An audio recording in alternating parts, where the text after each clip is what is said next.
Hey everyone, welcome back. Today, we're tackling how to use Sendwave in 2025. If you're looking to send money internationally quickly and affordably, Sendwave is a game changer. It's a user-friendly app that lets you transfer funds to over 50 countries with low fees and real-time exchange rates. Whether you're supporting family abroad or handling personal finances, this guide will get you up and running in no time.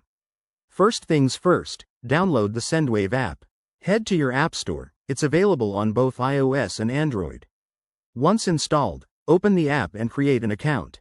You'll need to enter your email, phone number, and set up a secure password. Don't worry, it's straightforward and only takes a minute. Next, verify your identity. In 2025, Sendwave has enhanced security features, so you'll upload a government-issued ID or connect your bank account. This step ensures your transactions are safe and compliant with global regulations. After verification, you're ready to send money. Now, let's walk through sending a transfer. Tap on Send Money and select your recipient's country. Enter the amount you want to send, and the app will show you the current exchange rate. Thanks to 2025's AI-powered updates, these are super accurate. Choose your payment method, like a debit card or bank transfer, and confirm the details. Hit send, and your money is on its way. One cool feature in 2025 is real-time tracking. You can monitor your transfer's status right in the app, so you'll know exactly when it arrives.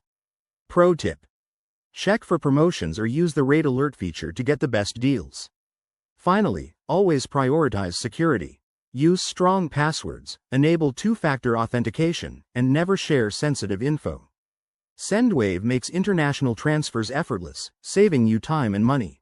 If you found this helpful, give it a thumbs up and subscribe for more tech tips. Thanks for watching. Now go ahead and try Sendwave yourself.